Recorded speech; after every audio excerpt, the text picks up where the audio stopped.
The ash fell like snow from a sky bruised with fire, each ember a tiny herald of the chaos erupting across the obsidian ridges of Kael'thar.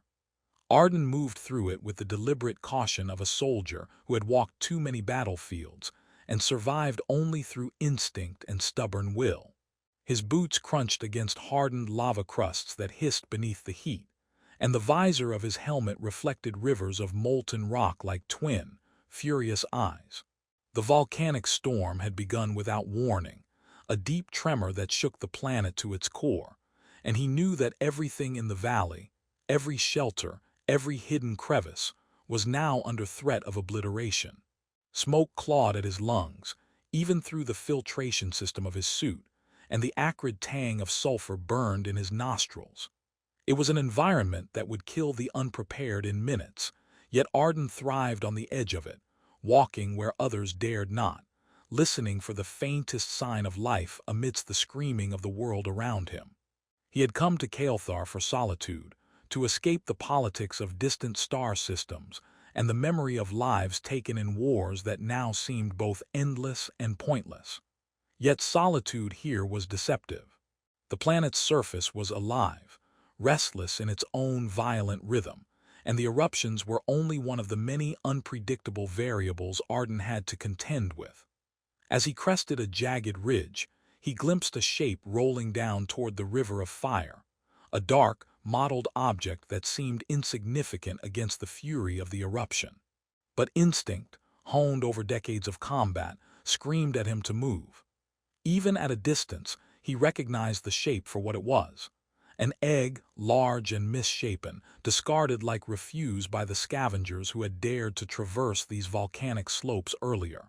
Its surface was scorched and cracked, yet something within it pulsed faintly, a life that refused to succumb to the surrounding annihilation. Arden felt a tug in his chest that had nothing to do with logic or strategy. It was a primal recognition of potential, of responsibility. He could not leave it to die. The river of lava surged nearer, a molten tide that swallowed rocks and sent shockwaves through the ground. Arden activated the heat shielding on his suit, the electromagnetic stabilizers in his boots gripping the brittle terrain, and sprinted toward the egg. Every step was a battle. The tremors threatened to throw him into the lava, and the air shimmered with superheated waves that distorted the vision through his visor.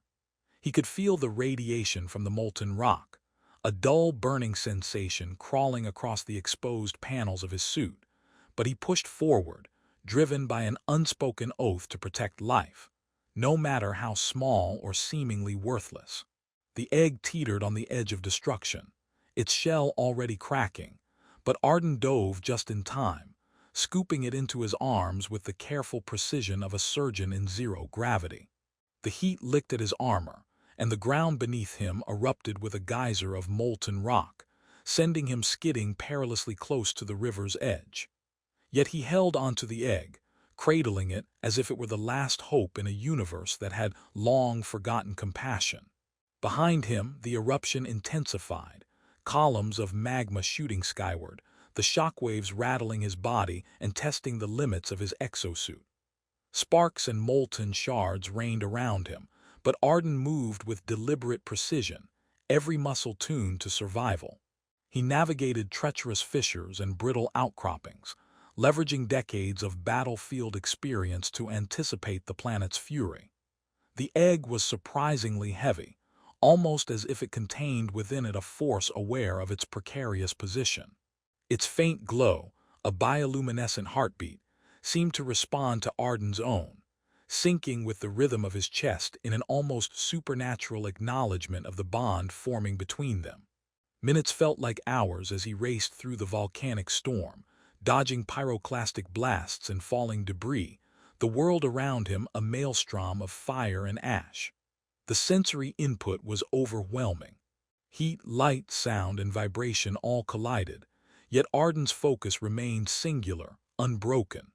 The life in his arms, fragile yet defiant, became the axis around which the chaos revolved. Eventually, he found a narrow passage that led to a more stable plateau, where the lava's flow was slower, and the heat slightly less intense. Arden collapsed to one knee, his suit's cooling system straining, his body screaming from exertion and burns that already scabbed beneath the shielding.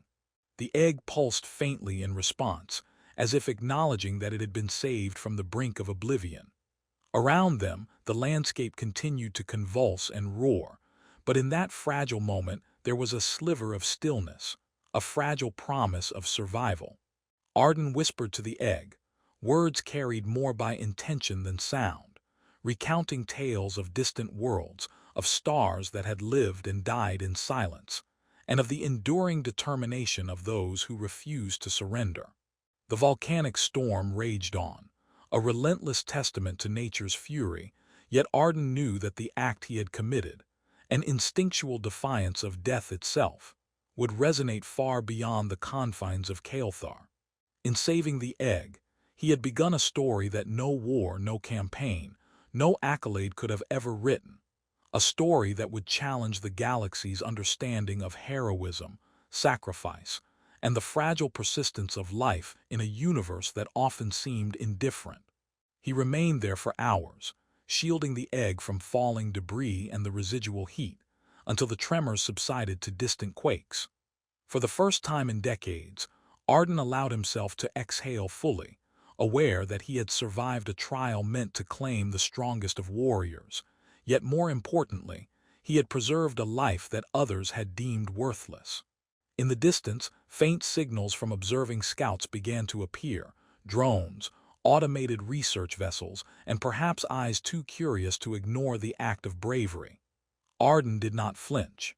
He held the egg closer, feeling the warmth and the pulse of the life inside it, knowing that whatever the galaxy would say, whatever forces might converge upon him, he had made a choice that no battle plan or strategic maneuver could have dictated.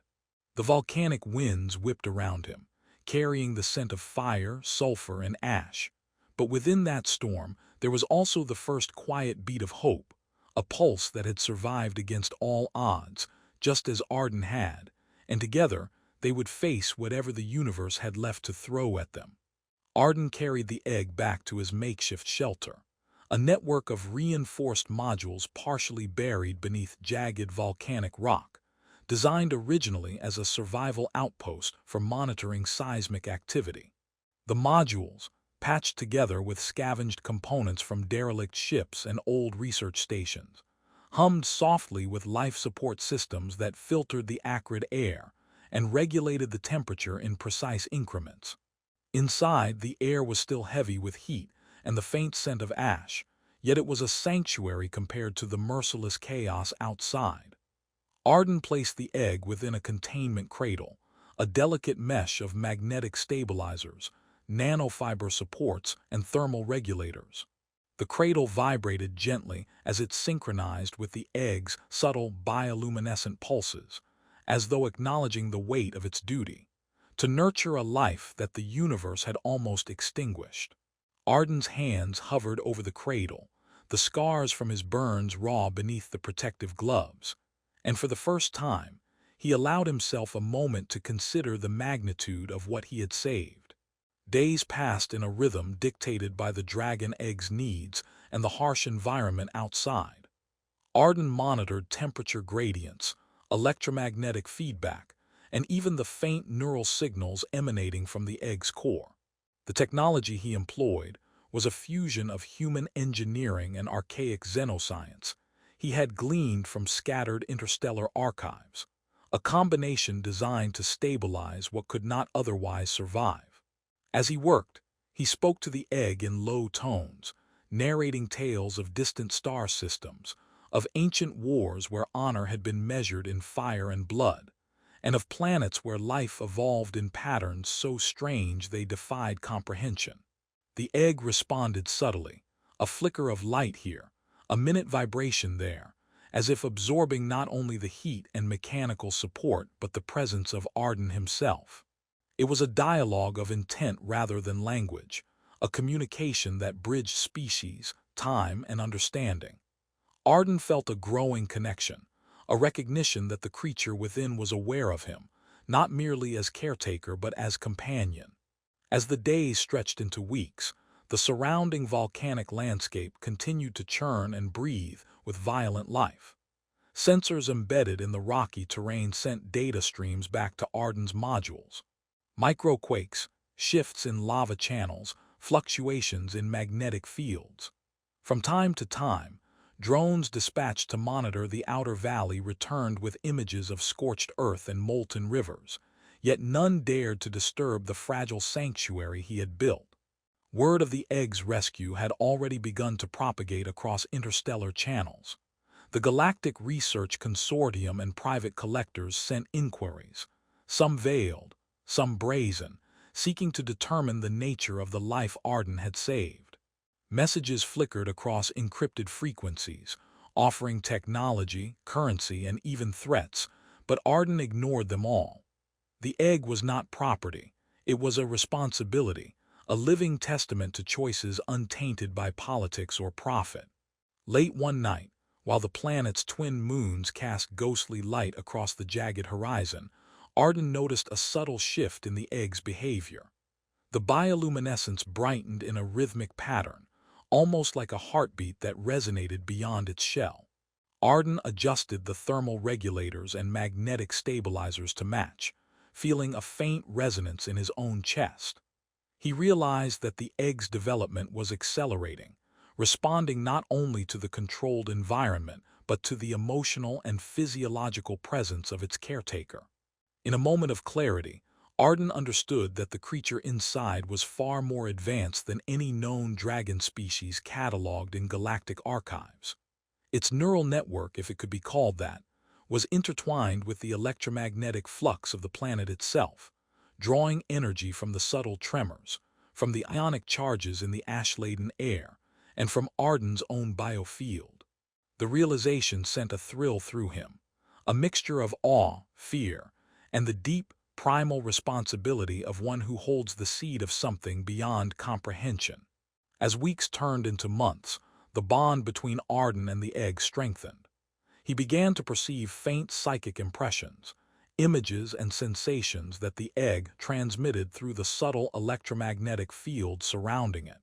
Occasionally, he would sense visions of distant star systems, of nebulae swirling in impossible colors, of predators stalking prey in dimensions that defied human understanding. Arden adapted, responding to these impressions with careful adjustments to the incubation parameters, as if conducting an orchestra where every variable was alive and aware. He also began to notice the first hints of vocal resonance. A faint cracking sound first betrayed the dragon's emergence, a high-pitched resonance that reverberated across the metal and stone of the module. Arden leaned closer, his voice soft but steady, narrating stories of distant nebulae and the fleets of stars that had witnessed the rise and fall of civilizations. The egg trembled more violently, and a fissure ran down its length, refracting the moonlight into shards of rainbow-colored patterns that danced across the walls. Sparks leapt from the magnetic stabilizers as they struggled to contain the sudden surge of energy emanating from the shell. Yet Arden remained unwavering, steadying the cradle and himself against the shockwaves. Then, with a low, resonant vibration that seemed to shake the air itself, a clawed limb emerged, followed by another, the scales glimmering like liquid crystal in the faint illumination of the module. Arden's breath caught. The creature was unlike anything recorded in the archives of the Galactic Research Consortium.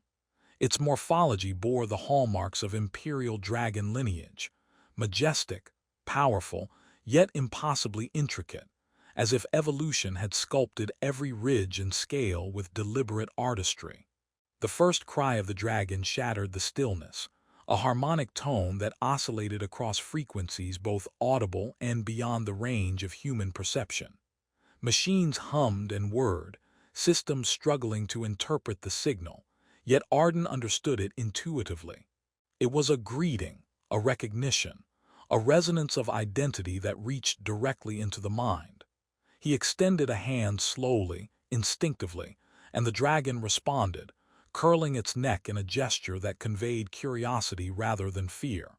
Its eyes, enormous and liquid in their clarity, reflected not only the module's interior but the very stars beyond Kael'thar's atmosphere, as if it saw both time and space simultaneously. Arden felt a shiver run through him, a combination of awe, fear, and the profound weight of responsibility.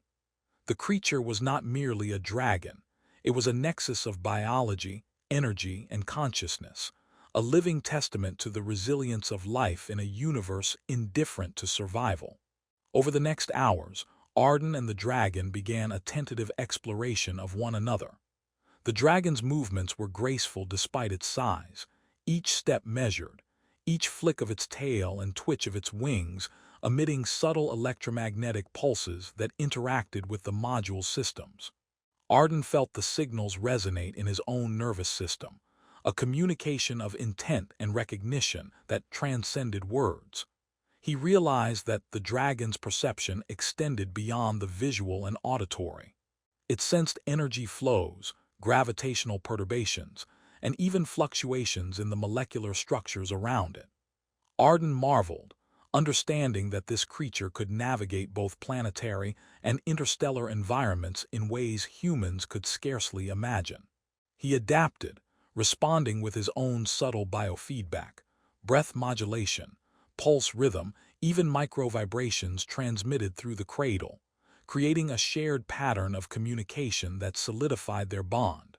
Outside, Kael'thar raged. Lava flows shifted unpredictably, fissures opened and closed with alarming speed, and thermal plumes rose like titanic fingers reaching for the heavens. Drones dispatched earlier for observation hovered near the module, recording, analyzing, and failing to fully comprehend the scale of what they witnessed. The galaxy beyond would soon receive the signals, encrypted yet irresistible in their intensity. An imperial dragon, alive and active, bonded with a human. Arden understood that this event would redefine the calculus of power, heroism, and responsibility across star systems. He also understood with a cold clarity that many would covet the dragon, seeking control, exploitation, or destruction. Yet for the moment, all that mattered was the fragile trust forming within the warm, humming interior of his shelter. As the night deepened, the dragon began exploring its environment, wings partially extended, scales refracting every sliver of light in a mesmerizing kaleidoscope. Its head tilted toward Arden repeatedly, testing reactions, sensing boundaries, gauging intent. Arden responded with a steady presence, projecting calm and reassurance, narrating more stories, gently touching the creature's scales through the protective interface of the cradle. Energy rippled through the module with every interaction, a silent symphony of life and consciousness intertwined. He began to notice the dragon's preferences, certain frequencies of light, the gentle hum of the heat regulators, even the rhythm of his own speech and breathing, which guided how he adjusted the environment. It was as if the creature was learning and teaching simultaneously, an intelligence that demanded respect, attention, and empathy. By the time the first light of Kael'thar's twin suns began to pierce the horizon, the dragon had emerged fully from its shell, standing on limbs that were simultaneously delicate and immensely strong. It stretched its wings, the membranes glimmering with an iridescence that seemed to absorb and refract every ray of sunlight. Arden realized that this was only the beginning. The creature's maturation, its understanding of the world, and the extent of its abilities would unfold over time, guided by both instinct and the bond they had formed. Already, he could sense the future challenges. Those who would seek to claim or control the dragon, the ecological and political consequences of its existence, and the moral dilemmas that awaited any human who dared to protect something so powerful. Yet in that moment, Arden allowed himself a rare smile, a recognition of survival, connection, and the wonder of life against all odds. He had walked through fire to save this being, and now, faced with its first breath in the world, he understood that the galaxy itself would never view heroism in the same way again. The imperial dragon, though newly emerged, had imprinted upon him, and together they were poised at the threshold of a journey that would stretch across worlds, confront ancient prejudices, and redefine what it meant to protect, to fight, and to survive. The module, once a simple shelter against Kael'thar's fury, had become a cradle of new possibility, a locus where human courage and alien majesty intertwined, and from which the echo of a legend yet unwritten would begin to resonate across the stars. The first reports of the dragon's emergence rippled through the galactic communication channels like a pulse of light through the void, uncontainable and unpredictable. Systems that had once ignored Kael'thar as an inhospitable backwater now shifted their attention, sending fleets of observation drones, encrypted transmissions, and covert operatives to gauge the magnitude of the phenomenon. Arden monitored the signals carefully, observing the subtle algorithms embedded in the messages. The consortium's interest was growing, private factions were mobilizing, and political alliances were adjusting in real time. Each byte of information carried intent, some curious, some greedy, and some veiled in subtle threat. Arden realized that the quiet act of saving an egg had already altered the calculus of interstellar power. The dragon was no longer simply a life to protect. It was a symbol, a weapon, a bargaining chip, and a force that would inevitably draw the attention of those who measured value in influence and control rather than life itself. Within the protective confines of the module, the dragon moved with increasing confidence. Its wings had grown stronger, membranes shimmering with iridescent patterns that shifted with the ambient energy, and its limbs flexed with the precision of a predator tempered by instinctual intelligence. Arden observed these changes with a mixture of scientific fascination and paternal vigilance.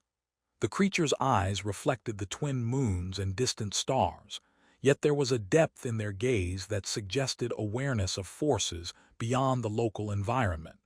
It reacted to subtle manipulations of electromagnetic fields, altered thermal gradients, and even the microvibrations Arden transmitted through the cradle, demonstrating comprehension and adaptation at a level that transcended human expectation. He had anticipated extraordinary intelligence, but the dragon's cognition was more intricate than any model he had encountered. It was capable of planning, perceiving multiple variables simultaneously, and responding with creativity rather than instinct alone.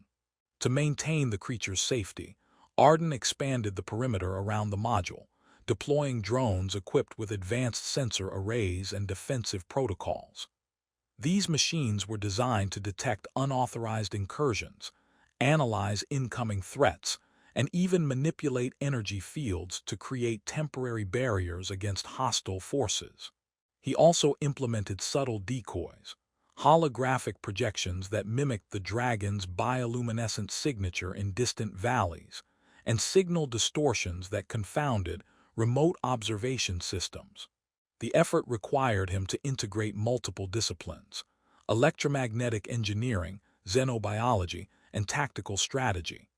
Arden's mind, once trained exclusively for human warfare, now adapted to a battlefield where the opponent was not always visible, and where the stakes included not only human life, but the survival of a sentient, imperially significant creature. Despite these precautions, messages continued to arrive from powerful factions. Some were formal inquiries cloaked in diplomatic tone, offering alliances, resources, or research data.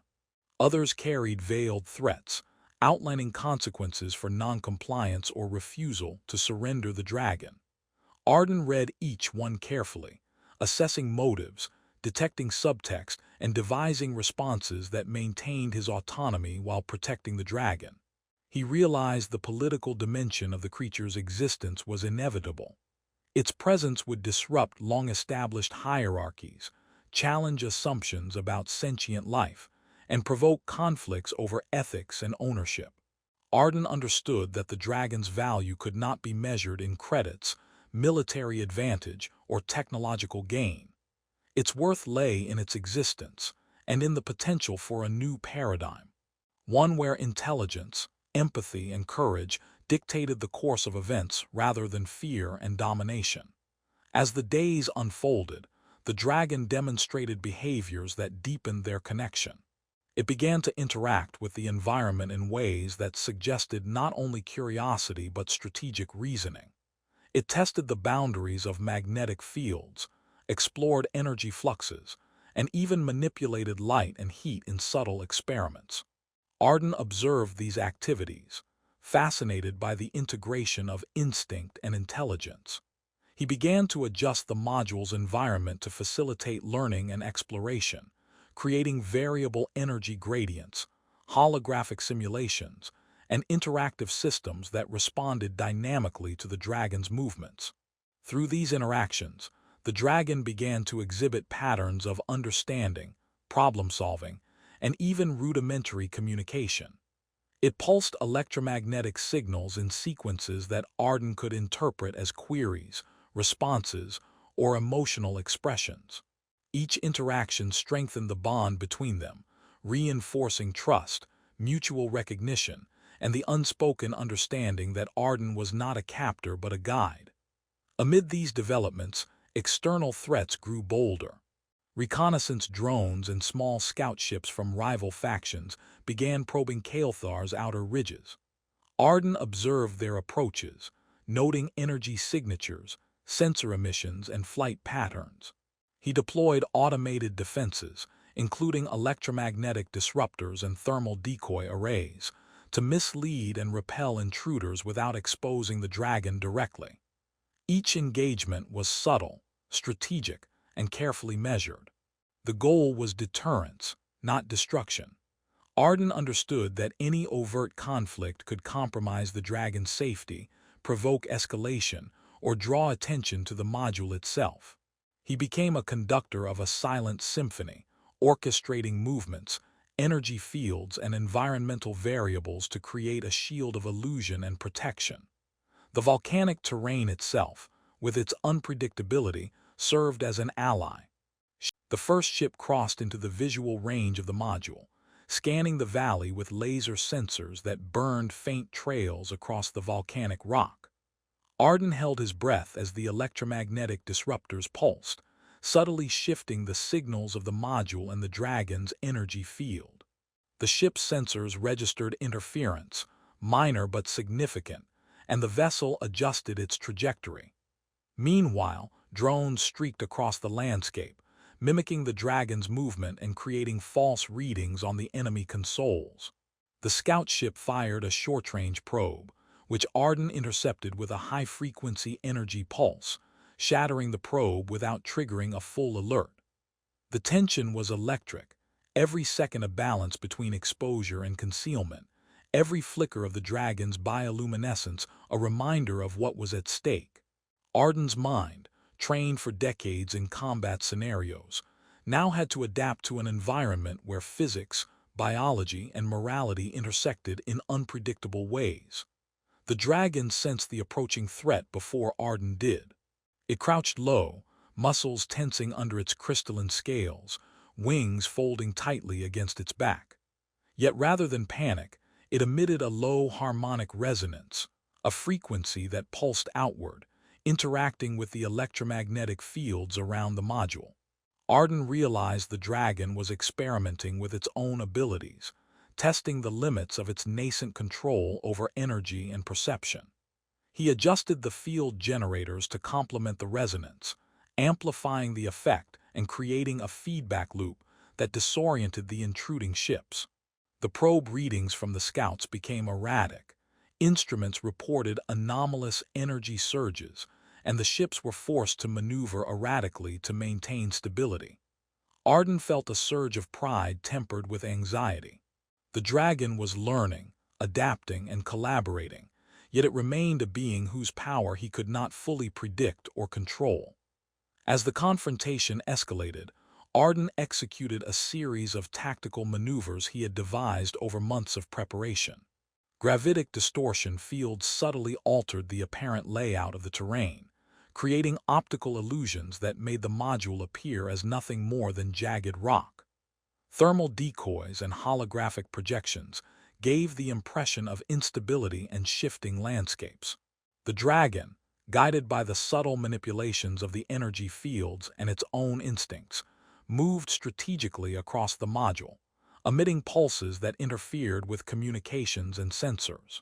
The combined effect was disorientation and hesitation among the intruders.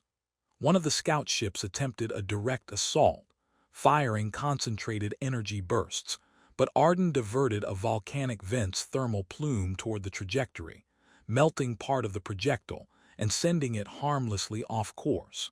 Every action was a testament to the synergy between human ingenuity and alien instinct, a collaboration that exceeded the capacity of either species alone.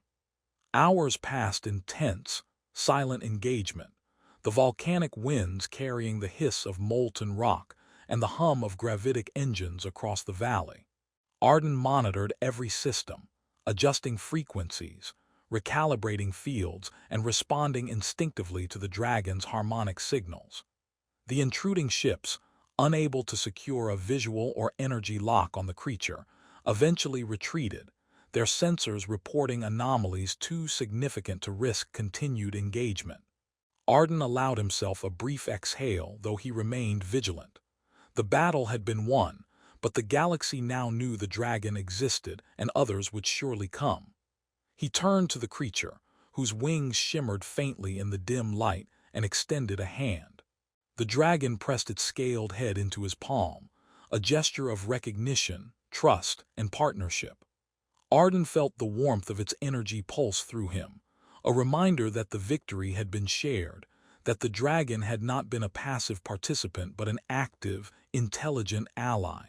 In the aftermath, Arden reflected on the broader consequences. The incursion demonstrated the extent to which the galaxy would covet power, how quickly curiosity could turn into threat, and how fragile the boundaries of survival truly were. The dragon's abilities were still growing, its intelligence still emerging, and yet it had already altered the balance of the conflict. Arden realized that their relationship was no longer simply one of protector and dependent. It was a partnership, a symbiosis of instinct, intellect, and courage. Every choice he made would now have interstellar ramifications. As the volcanic night stretched on, he watched the dragon stretch its wings against the backdrop of molten rivers and distant stars. They had survived the first test, but the galaxy would not forget, and neither would Arden. Every pulse of energy, every strategic maneuver, every act of patience and courage had prepared them for a future in which survival, morality, and heroism were measured not by the victories of war, but by the courage to protect what others sought to exploit. The galaxy awoke to a new reality. Communications channels across star systems hummed with signals of the Imperial Dragon, its emergence no longer a secret confined to Kael'thar. Worlds far beyond the volcanic planet had begun to respond. Diplomats recalculated strategies, scientists scrambled to revise xenobiological models, and military commanders reconsidered the potential of a force that could shift the balance of power in ways previously unimaginable. Yet amid the uproar, Arden remained anchored on Kael'thar, observing the twin moons rise over molten ridges and listening to the subtle pulses of the dragon's energy, which had grown in resonance and complexity with each passing day. The creature, now fully matured, moved with a grace and intelligence that mirrored the galaxy's possibilities, its wings unfurling in a silent demonstration of majesty, power, and awareness. Arden had transformed the modules into a sophisticated nexus of observation, sanctuary, and experimentation. Holographic simulations, energy conduits, and electromagnetic stabilizers allowed him to study the dragon without imposing harm, creating an environment where the creature could learn, explore, and communicate in ways that challenged every conventional understanding of sentient life. The dragon responded with increasing sophistication, emitting harmonic frequencies that conveyed not only intention but abstract concepts, curiosity, caution, empathy, even humor. Arden had learned to interpret these signals intuitively, creating a dialogue that transcended species, language, and experience. Each interaction strengthened their partnership, making clear that the dragon's survival was inseparable from his guidance and protection. News of the first incursion had spread, and emissaries arrived cautiously, representing factions, planetary governments, and scientific institutions. Some sought to coerce, others to negotiate, and still others arrived with curiosity tempered by fear. Arden met them not as a soldier issuing commands, but as a guardian and mediator, demonstrating the dragon's intelligence, agency, and inherent autonomy. He allowed controlled interactions, showing how the creature could stabilize microclimates, divert volcanic flows, and interact with energy fields in ways that could save, rather than destroy, worlds. Observers, initially skeptical, began to recognize the depth of Arden's accomplishment. The dragon was neither weapon nor artifact, but a being whose existence demanded ethical responsibility. Policies were proposed to protect the creature, frameworks were drafted for interspecies stewardship, and debates about ownership gave way to questions of guardianship. The galaxy began to shift in perception, acknowledging that true power lay not in domination, but in understanding, protection, and mutual respect. Despite the diplomatic victories, threats remained.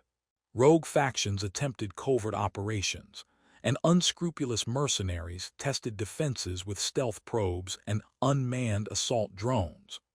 Arden and the dragon countered with a combination of advanced tactics, environmental manipulation, and the dragon's own nascent abilities. Each engagement was measured, precise, and non-lethal. Arden had learned that preservation required more than brute force. It required strategy, empathy, and a respect for the consequences of every action. The volcanic terrain itself remained an ally, unpredictable yet malleable in Arden's hands. Lava flows, thermal vents, and ash clouds became both camouflage and deterrent, augmented by energy fields that distorted perception and sensor readings. In every skirmish, Arden and the dragon acted as a single entity, human ingenuity guiding alien instinct, instinct influencing human calculation, a symbiosis that demonstrated the power of cooperation over conflict. Over time, the dragon became a symbol, not of conquest, but of possibility. Entire star systems began to reconsider their approaches to sentient species, endangered life forms, and ethical stewardship of planetary resources. Arden himself became a figure of legend, his decisions and courage studied and debated